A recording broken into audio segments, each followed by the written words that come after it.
Radio Publique Africaine.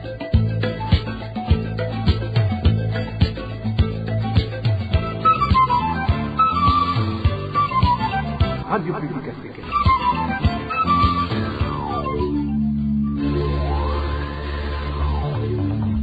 Ni umwanya w'amakuru mu Kirundi.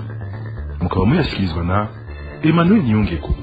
Niteka n'umunezero gusubira kubana namwe bakunze mwese ba radio RPA ijwi ry'abanyagihugu turi ku munsi wa gatandatu igenekerezo ya gatandatu ruheshi umwaka wa 2026 musangwe ikaze ku makuru twabateguriye akabashimikiye ku ngingo nkuru zikurikira.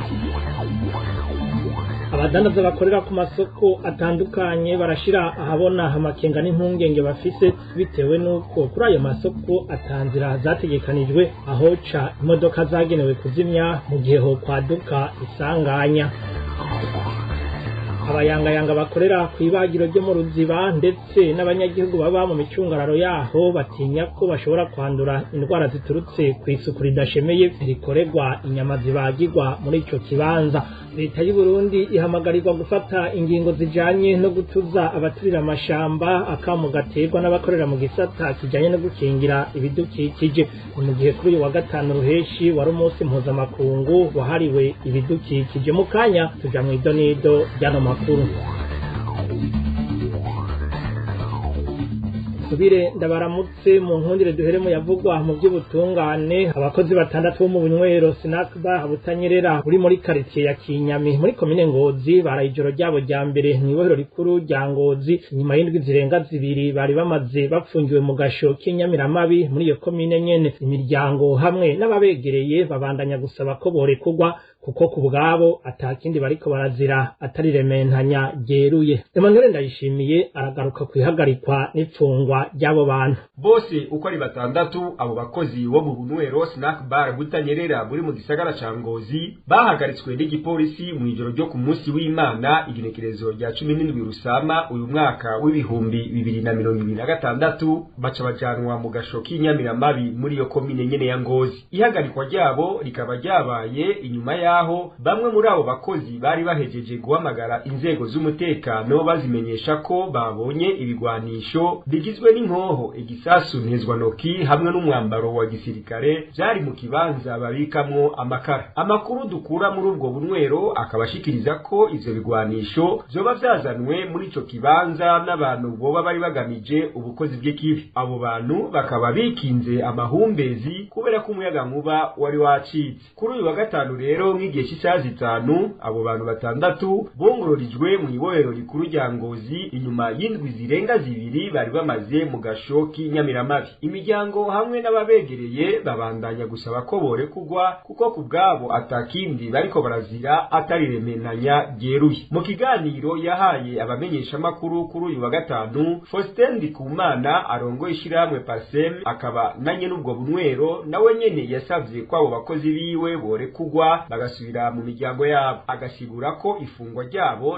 ridasiguritse kandi ko riciye kubiri n'amategeko. Emmanuel Ndayishimiye urakenuye. Tubandanirize mu by'intwaro nahe nababwiye mu ngingo nkuru nta ngingo zikomeye ku buryo bugaragara zigeze zishigwaho zo gutabara isoko ya kijambere yo muri komine Mabayi intara ya Bujumbura mu gihe hogira isanganya riyadukamwo nk'umuriro canke ibindi. Ivyo bigatumwa nuko atanzira yategekanijwe aho c'imodoka yagenewe kuzimya mu gihe ho kwaduka isanganya. Waritere kwizera mw'idonido. Ugeze ku isoko ya kijambere yo muri komine Mabayi mu ntara ya Bujumbura vyo kugora kumenya ko higeze gusigwa umuryango wagutse uyinjiramwo bitewe nuko aho abantu binjirira haga. Ivyo rero bigatuma atakuntu na kumwe hoba ibikorwa vyo gutabara mu gihe ho kwaduka umuriro muri iyo soko kuko atahanu na hamwe imodoka zishinzwe ubutabazi zo kwinjirana nk'uko uyu munyagihugu waho yavyiganiye RPA. Isoko ryaho iwacu ryubatse nabi pe. Imiryango yose barayizibiye. Imiryango yose yinjira mu isoko, inzira zo zinjira mu isoko zarazibiye. Barahubatse amakioske, barahatanze hose. Ubu ntaho kizimyamoto yoca. Hagize umuriro wo kwaduka nukuri byose byo tukombera nta kuboyizimya. Takuboyizimya imiryango yose barayibotsemwo amakioske yose arazibiye. Nta na hamwe hatubatse. Amababa yinjira mu isoko yose arazibiye. Munca amata kandi twese zigera zifatanye zegeranye hasigaye utuyira tw'amaguru abantu batashobora guhurira ahantu hamwe ngo barengane na babiri bagenda basetana mu izo nzira nyene bari barateguwe. Nubwo rero imiryango yinjira muri iyo soko yagukura aho icubakwa siko vyari bimeze kuko abayubatse bari bayihaye imiryango 8 yagutse ivyavuye bihindurwa n'abarongoye iyo soko mu kwemerera abantu ukubakaho bashatse. Mu ruhande rwa ruguru hariho amarembo abiri, mu ruhande rw'amajepfo hari amarembo abiri, hirya urabi gutahana hari abiri nyene manini, mu ruhande rwa ruguru naho nyene hari amarembo abiri yinjira yose barayubatsemo. Ubu ifite amarembo mu mpande 8 yinjira indani yose raziriye, aho hose barahubatse nta marengana hahari. Muri kino gihe benshi mu bakorera aho mu isoko yo muri komine Mabayi bamana ubwoba bw'uko umunsi hogira umuriro waduka muri yo ataco borokora bitewe n'uko kuntu inzira zose zagutse zinjira muri iyo soko zari zasizwe bahavuye bazubakamwo. Uruganda rwa RPA ntiturashobora kuronka abarongoye isoko ya kijambere y'Imabayi kugira bagire ico bashikirije kuri ayo makenga yabo banyagihugu co kimwe no kuri iryo tunganywa ribi rirangwa muri iyo soko. Arakoze na Waritere Kwizera. Tuvi Bujumbura tuduge mu ntara ya Butanyerera aho naho nyene atanga ingo ziboneka zafashwe zo gukingira amasoko ari mu bisagara vya Kayanza, Ngozi na Kirundo, ahari hategekanijwe gucisha imodoka canke ibindi vyuma vyokoreshwa mu kuzimya umuriro. Hari ibidandazwa vyinshi kandi bigoye kunguruza mu buryo bunyaruka, vyongeye imodoka zo kuzimya umuriro ziri mu Kayanza honyene. Inkuru ya Nadeji Rakoze. Duhereye ku isoko nkuru ya Kayanza yubatse mu buryo bw'igorofa, igice kinini kirimwe impuzu, ibikoresho byo mu nzu hamwe n'amavuta yo gukinjika canke ayo kwisiga. Mu nzira zagenewe gucamwo imodoka zo kuzimya umuriro harunze impuzu hamwe n'ibifungurwa bitekeye mu mifuko. Ku isoko nkuru ya Kirundo naho hubatse ku buryo imodoka izimya umuriro itoronka yica byihuse kuko hanze ibiraya, amateke n'ibindi bicuruzwa bigwiriyemwo impuzu. Mu isoko nkuru ya Ngozi harategekanijwe amabarabara yasa n'ayagutse, mbere n'imodoka izimya umuriro yaho icamwo ikagera hagati mu isoko, ariko muri kino gihe ayo mabarabara yose yuzuyemwo ibidandazwa by'ubwoko butandukanye. Muri aya masoko abategetsi barabujije abahakorera gucana ipasi canke ibindi bikoresho bikenera umuriro mu ntumbero yo gukinga k'umuriro wo kwaduka. Nubwo biruko ku isoko nkuru ya Kayanza niho honyene hari imodoka ishobora kuzimya umuriro. Imodoka nk'iyo yahora ihagarara ku isoko nkuru ya Ngozi, ariko niguma hamwe kuko iguma ikenegwa kuvoma amazi akoreshwa mu ikambi y'igipolisi.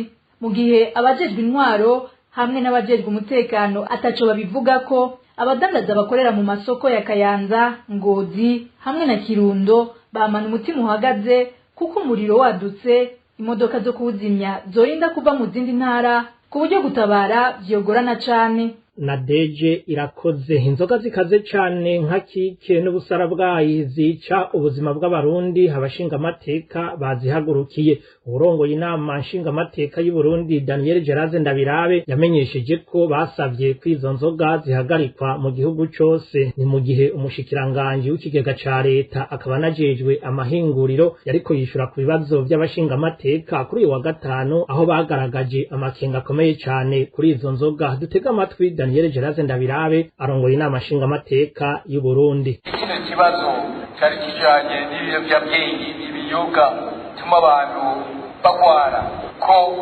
twasabye ko ibyo biyobyabwenge byose byica amagara y'abantu bihagarikwa mu gihugu. Iyo ni aspect politique, nta kindi turenzako. Abandi muri leta bazoheza ingene bobishyira mu ngiro, nibo bazobatekinika ku bizosaba ubuhinga bwinshi ingene bizongera. Ikindi cya kabiri bavuze ati aspect technique y'ikibazo ni ibi, ko leta ibiraba leta izoheze ikamenya ibintu yobishyira mu ngiro, nimba izogenda iproceda buhoro buhoro canke igapresida par niveau d'importance ou de priorité, kugira babanze barabe aho bobanza bagakora ni hehe, ico bobanza bagakora ni iki. Ibyo ni leta nizomenya n'ibigenzi. Hazoba n'ikintu kijanye na suivi, bibaye kugira ngo barabe yuko bakurikirane ikire n'ikibazo ca twese, na twebwe hano mu n'amashinga amateka turemeye ko tuzofata kugira ngo natwe dukurikirane turabo bantu babandanya bazana ivyo biyoga babandanya babikora kugira ngo tuzogere tuvunira gahoro leta tuti aha n'aha n'aha raba uko muhinyanyura ibi ariko reporta nuko ibintu bibanza bigahagarara kwanza banze bihagarare abantu baronka agahengwe reka kuko ibyo mwavuze birateye ubwoba murumva ko ku gihugu rero ku gihugu birakenewe koko abantu bavuga bagashyira urwamo hejuru abene igihugu ubuzima bwabo bukingigwe ubuzima bwabo bwongere bumere neza. Oya Daniel Geraze Ndabirabe umukuru w'inama nshingamateka y'u Burundi. Iyi muriko murumva ni radio RPA ijwi ry'abanyagihugu. Turuhuke gato duce tubana n'amakuru twabateguriye.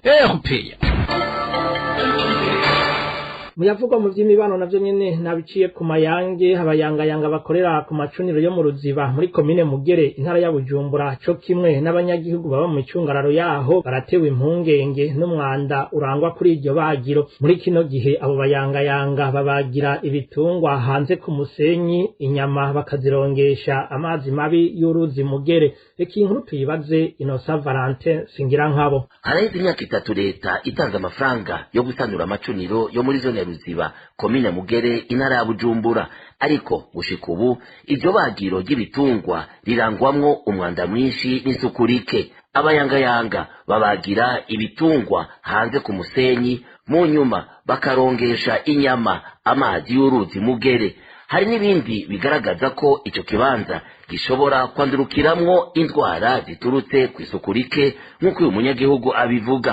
Nta kirahinduka amasomero niyo ayandi atari kwa kundi atari mu byondo atari hanze y'uruzi hamwe hatagira ubwiherero hamwe hatagira amazi hahurira abantu benshi hateguriza abantu bahava bafuriheza gufashwe n'umusonga ikika mu biti by'ibitunda bihegereye baraharira baharira ibyo baharira mu gihe leta ari koko igatanga uburyo kugira ngo bashobore gutunganya ibagiro ryiza rya kijambere.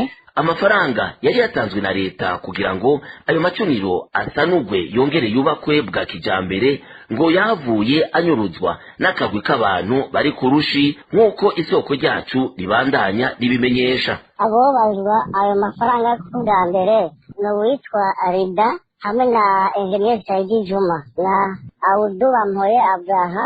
Abo nibo bantu bagomba kubazwa ayo mafaranga tutibagiye witwa Daniel. Mu ruganda rwa Radio RPA tukaba tutarashobora kuronka abajejwe intwaro haba muri zone Ruziba canke muri komine Mugere. Tumushimire na Innocent Valentin Singirankabo. Tuvuge ibidukikije, umuntu wese mu vyakora akwiye kuraba ko adahungabanya ibidukikije ivyo tuma haba ihindagurika ribi. Ako naka mu gategwa n'uburongo yishira hamwe fasha rikorera mu bijanye no gukingira ibidukikije mu gihe kuri wa gatanu ruheshi hari haramutse hahimbazwa umunsi mpuzamakungu wahariwe ibidukikije. Patrice Sabuguheba ahamagarira abantu kwirinda guturira cane cane muri kino gihe cici kuko ivyotsi bica biduga hejuru bikonona igisenge. Dukurikire Patrice Sabuguheba n'umukuru wishira hamwe fasha.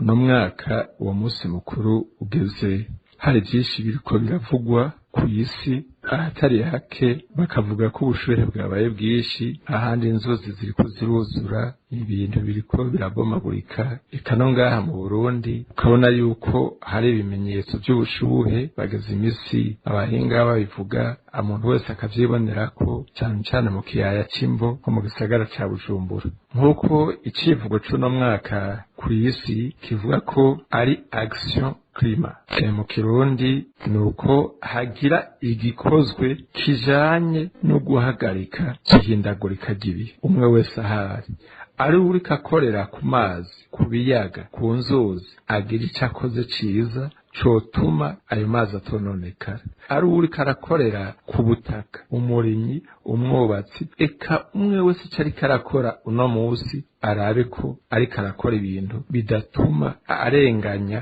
ibidukikije, navyo bikatuma haba ihindagurika ribi. Ngaha mu Burundi hari ibintu twabonye n'umugenzo mubi. Iyo ici rigiye guturika, imvura irahagaze, ni ukuvuga yuko ubu mu kwa gatandatu abantu batanguye guturira. hari abaturira iyarara, hari abakangaza iyo bariko bararima bagaturira, hari n'ibizoshika ejo bakavyita ngo n'umuriro wa Nyakanga ugasanga bariko baturira imisozi. Ivyo bintu uno mwaka umwaka w'akarorero babihagarike. Irici kuva muri kwezi kwa gatandatu bigore umwe wese ahazoba ahagaze ivyo azoba arimwo yirinde guturira.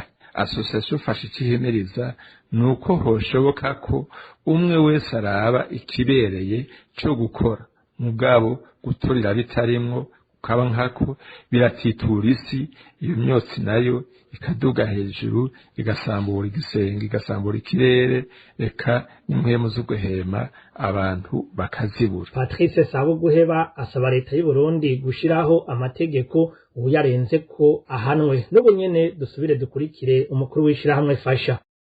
Kuri ivyo rero ibi bikurikira birasabwa leta y'u Burundi igerageze isubiremo neza amategeko ajanye no gukingira ibidukikije no gukinga irihindagurika ry'ibihe ikirere, nuko hoba amategeko ahana abo bose baturira, kandi bashireho amategeko atuma iyarara batoye badasubira kubiturira, ibibora n'ibitabora babitandukanye kugira ngo ibibora bicika amase bikora ibindi, ibitabora navyo nyene barangene babihingura, ubuhinga burahari bikora ibindi, mugabo guturira bivemwo.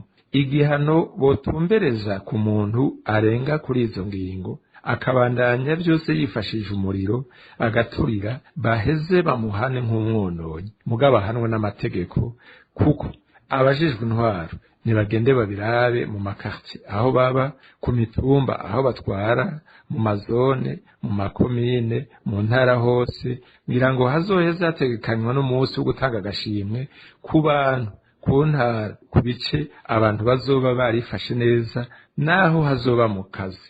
Kukaba nkako hariho ubuzi bunini ibigo binini usanga birimwo abantu benshi, aho abantu bose bashobora gukoranira bagerageze bacunge barabe ko bariko barakingira ibidukikije. Association fasha iributsa ko ubukingiye ibidukikije abakingiye ubuzima bwiwe n'ubwo umuryango wiwe eka n'ubw'igihugu n'ubw'isi. Hano rero inshuti namwe bakunzi ba radio RPA kubivugwa mu bidukikije duciye dusozerera amakuru yo kuri wa gatandatu ruheshi umwaka wa 2026. Ngire ko nshimira mwebwe mwafashe akanya ko kuyumviriza, bakinuye kandi bagenzanje twafashanije kuyegeranya, ntibagiwe n'abahinga b'ivyuma batumye amajwi ashobora kubashikira. Umwere ninge ko mwari kumwe kuri mikro, ndabasezeye ndabipfuriza amahoro iwanyu.